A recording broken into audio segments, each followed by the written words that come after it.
आयुर्वेद को ज्योतिष में कैसे कनेक्ट करेंगे और ज्योतिष से हम डिसीज को कैसे पकड़ेंगे, वो बात कर रही हूँ। सबसे पहले कुंडली के ये जो भाव हैं, इनमें से आप जानते ही हो, अगर ये नैसर्गिक चार्ट है जो एरीज साइन से शुरू हो रहा है, मेष राशि से शुरू हो रहा है, तो आपको पता ही है 1, 5 एंड 9 ये फायर एलिमेंट है। 2, 6, 10 कौन सा है? कौन सा है? और 2, 6, 10। हाँ, फिर से बोलिए, सुनाई नहीं दिया। मैम अर्थ। हाँ, 2, 6, 10 अर्थ है। 3, 7, 11। Ma'am air.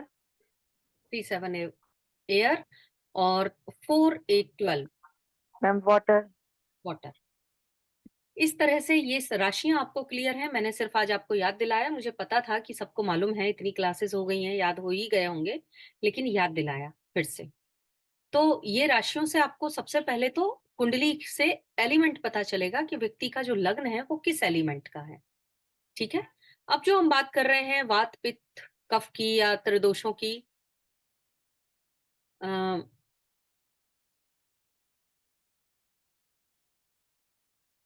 वात, जिसको आपने अक्सर सुना होगा कि कुछ लोग या बुजुर्ग लोग घर में वाय के नाम से बोलते हैं बाय हो गया या वाय हो गया। वात प्रधान व्यक्ति जो होते हैं, इनके अंदर एयर एंड स्पेस एलिमेंट बहुत ज्यादा होता है। Just a minute, the class ले रही हूँ, मैं बात करती हूँ अभी। वात प्रधान लोगों के बीच में वात प्रधान लोगों को के अंदर एयर एंड स्पेस एलिमेंट बहुत ज्यादा होता है। और वात प्रधानता अगर व्यक्ति के अंदर है, तो अक्सर ऐसे लोग दर्द की शिकायतें करते हैं, क्योंकि जो वायु है ना, वो इनकी नाड़ियों में रुक जाती है, नाड़ियों में अवरोध पैदा करती है, और वो मूवमेंट कहीं कहीं अटक जाता है और कहीं ज्यादा हो जाता है, कहीं कम हो जाता है। वो अपने लिए एक स्पेस क्रिएट कर लेता है और वायु रुकी हुई होती है अक्सर। तो जो जैसे ही व्यक्ति वैद्य के पास एंटर करता है और वैद्य को जो अनुभव होता है, तो नाड़ी पकड़ने से पहले वो आपको देखते ही पहचान जाते हैं कि आप किस प्रवृत्ति के व्यक्ति हो। अगर आप वायु प्रधान व्यक्ति हो ज्यादा, तो थोड़ी सी आपके अंदर चंचलता रहेगी, चपलता रहेगी, थोड़ी जल्दी रहेगी। और जब आप किसी बात को बोल रहे होंगे, वैद्य के सामने कोई बात को हम लोग बोलते हैं, तो वायु प्रधान व्यक्ति जो है उसको रिपीट करता है। एक ही बात को 2 बार बोलेगा, 3 बार बोलेगा, वैद्य ने सुन लिया है, समझ लिया, लेकिन फिर बोलेगा, बार बार बोलेगा। तो ये वायु प्रधान व्यक्ति के लक्षण, देखकर जो लक्षण समझे जाते हैं वो है। उसके अंदर चपलता रहेगी, चारों तरफ वो देख रहा होगा, बैठा तो वैद्य के सामने होगा, लेकिन चारों तरफ उसकी नजर होगी। तो इसी से उनको बहुत सारी चीज पता चल जाती है कि इसके अंदर किस तरह के एलिमेंट्स हैं और इसको किस तरह के रोग हो सकते हैं।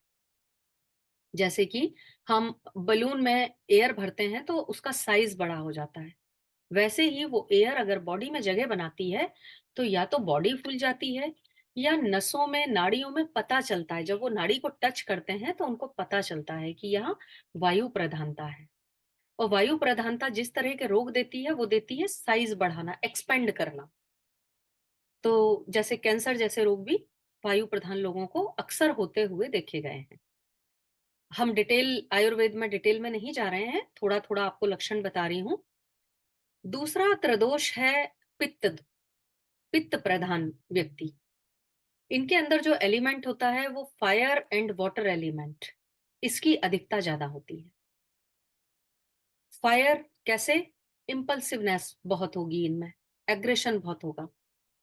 पित्त क्या है? पित्त डाइजेस्टिव फायर है हमारे अंदर, जिससे डाइजेशन होता है, जो भी हम इंटेक करते हैं उसका डाइजेशन होता है। अगर पित्त कहीं गड़बड़ हो रहा है, या ये फायर एंड वाटर एलिमेंट व्यक्ति के अंदर का गड़बड़ हो रहा है, तो उसको डाइजेशन से रिलेटेड प्रॉब्लम्स होते हैं। अक्सर आपने देखा होगा, कुछ लोग हैं, अक्सर उनको एसिडिटी की शिकायतें होती हैं। एसिडिटी हो रही है, कुछ खाया है तो डाइजेस्ट नहीं हो रहा है, बेचैनी हो रही है। तो ये पित्त प्रधान रोग होता है, और इनके अंदर फायर एंड वाटर एलिमेंट का डिस्टरबेंस होता है, अधिकता ज्यादा होती है और बाकी एलिमेंट्स कम होते हैं।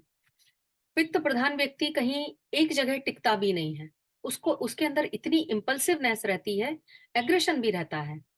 तो और दूसरा वो अपने आप को जब वेजी के सामने एक्सप्रेस कर रहा होता है तो ऐसा है कि बस उससे ज्यादा दुखी दुनिया में कोई है ही नहीं। इस तरह से वो अपने आप को इम्पोज करता है कि सबसे ज्यादा तकलीफ इस वक्त मुझे वेजी, मैं क्या बताऊं, मैं आपको एक्सप्लेन नहीं कर सकता, इतना भयंकर दर्द मेरे को हो रहा था।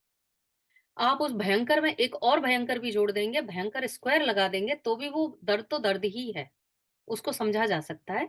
लेकिन वहीं वायु प्रधान व्यक्ति धीरे से कहे, अरे बहुत दुखता है वैजी, बहुत हाथ पैर दुखते हैं, पूरा पैर में बड़ा दर्द है, स्वेलिंग है। और वहीं पित्त प्रधान, जिया नहीं जा रहा है, रात भर मैं सो नहीं सकता हूँ, इतना भयंकर दर्द हो रहा है।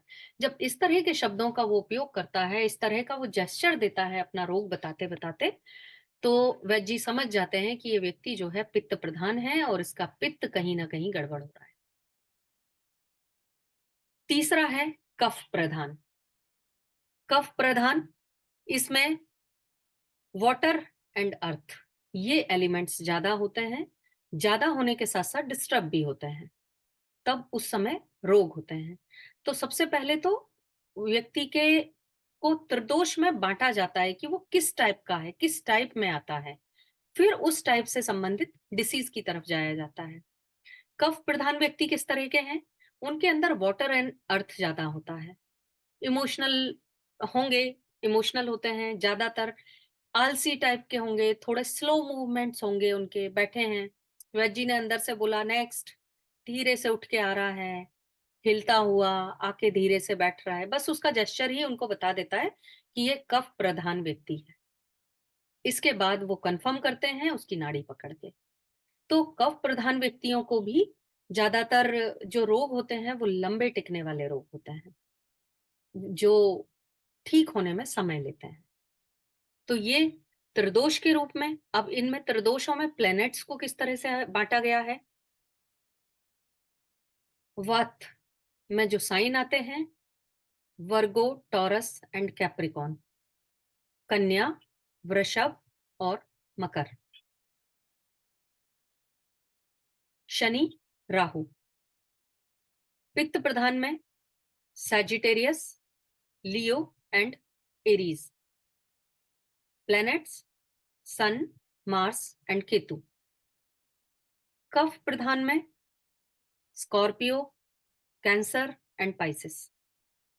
Moon, Venus and Jupiter. त्रिधातु, Aquarius, Gemini and Libra.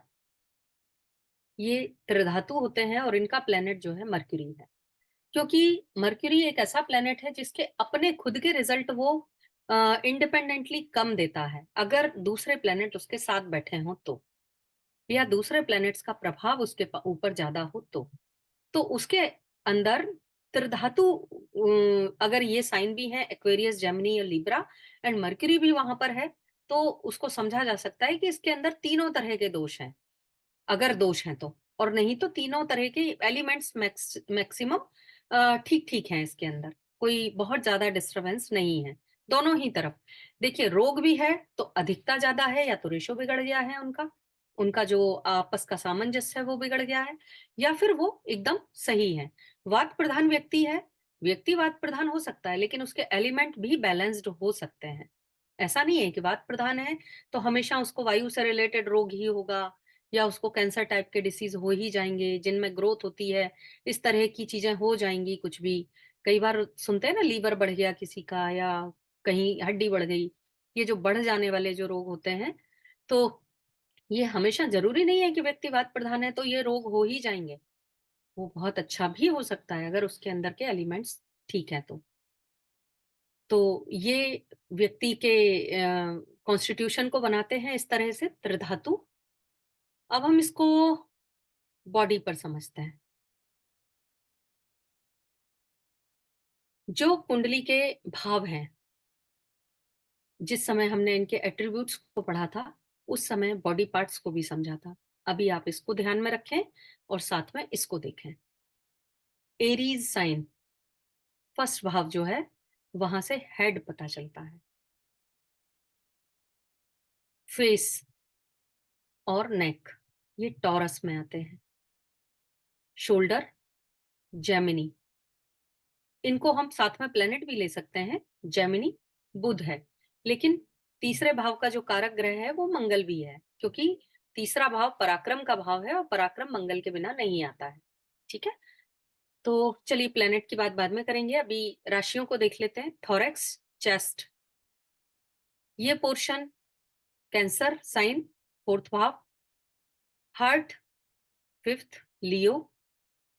Stomach वाला पोर्शन जिसमें इंटेस्टाइन और जो भी आसपास की इंटरनल बॉडी पार्ट्स हैं या आउटर साइड है, वो सब 6th house.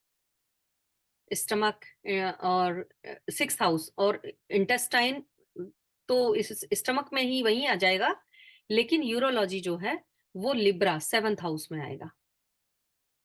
Private parts Scorpio 8th भाव। Thighs Sagittarius 9th। नीज कैप्रिकॉन 10th हाउस। कैप्रिकॉन में ही ये पिंडली भी आ जाएंगी। एंकल एक्वेरियस 11th और फुट पाइसिस, टोज पाइसिस। ये राशियों के अनुसार आपने इसको समझा। जब भी कभी आप प्रश्न कुंडली भी सीखेंगे, यहाँ पर जब प्रश्न कुंडली लगाएंगे और उस प्रश्न कुंडली को लगाते समय किस तरह की राशि बन रही है, कौन सी राशि आ रही है उस समय, तो बहुत सारी कहानी वही कह देगी। उसी से आपको समझ में आ जाएगा कि ये किस बॉडी पार्ट के बारे में बात कर रही है।